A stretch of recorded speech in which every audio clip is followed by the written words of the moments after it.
Joining us now, spokesperson for Israeli Prime Minister Benjamin Netanyahu's office, Tal Heinrich. Tal, it's really good to have you. Thanks for being here. Is this deal going to get accepted? So once we have something to announce, we'll announce and make it public. Right now, that is not the case. The Prime Minister has met with families of hostages today and in previous days as well. And he promised them, he assured them that the government is doing everything possible on its end to try to bring about the release of more hostages. We're acting in various ways. There's the diplomatic avenue that we're pursuing behind the scenes. I know that there are many reports out there about potential terms. Some of them are really inaccurate. But we don't really expand about what's inaccurate. No, we don't really exactly my next sentence. We don't really expand publicly about the nature of these talks through international mediators. If it's, the United States obviously is involved in Qatar and Egypt, or the terms that are being discussed for a very good reason. It's all very sensitive. Human lives hang in the balance and we don't want to risk it. But we know, Katie, what is working, and that is military pressure, heavy military pressure. Our two goals of this war are not contradictory. We want to eliminate Hamas and bring back the hostages. Now, when we exert heavy military pressure on Hamas, we push them hard, we create the conditions for the diplomatic avenues to work. That's what happened back in November.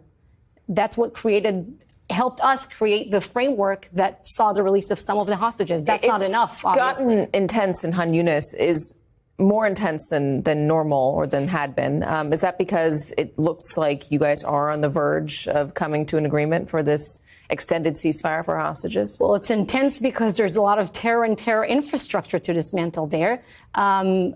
And there's still a lot to be done. I mean, the progress on the ground is very positive. We eliminated more than 9,000 Hamas and Palestinian Islamic Jihad terrorists. We arrested 2,300 and eliminated much of the terror infrastructure. But there are so many tunnels still to dismantle. Terror infrastructure that we're finding in, civilian structures, tunnel shafts in schools, cemeteries, and whatnot.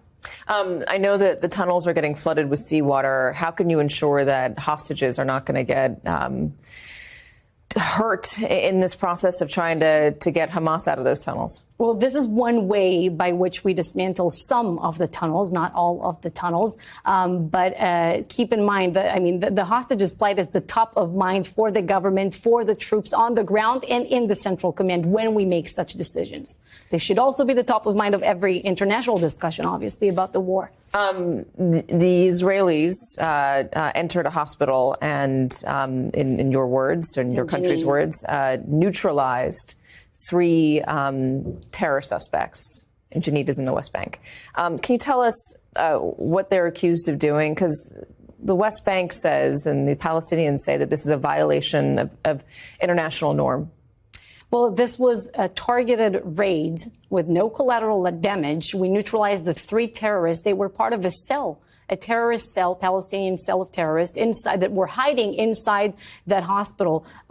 One of them was involved with Hamas. He was in contact with Hamas people abroad, also bringing ammunition. He was involved in the past in a terrorist attack, and he was injured in it, and he was plotting to carry out another one in the immediate future, inspired by the attacks on October 7th.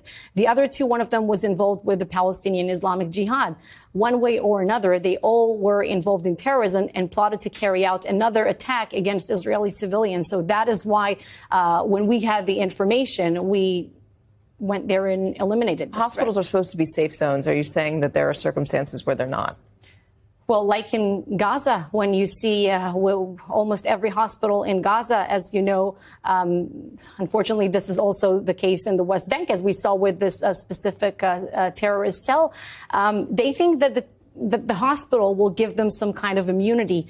As we did in Jenin, we went in there to carry out a very targeted operation to take out the terrorist elements. But in Gaza, we arrested the head of the Kamal Adwan hospital in Gaza, for instance, and brought him for interrogation in Israel. And he told us that 16 of the staff of the hospital, himself included, were recruited to Hamas, held different positions within Hamas. You're talking about doctors, nurses, staff of the hospital. This guy, the head of the Kamal Adwan hospital, he was involved with Hamas since 2010.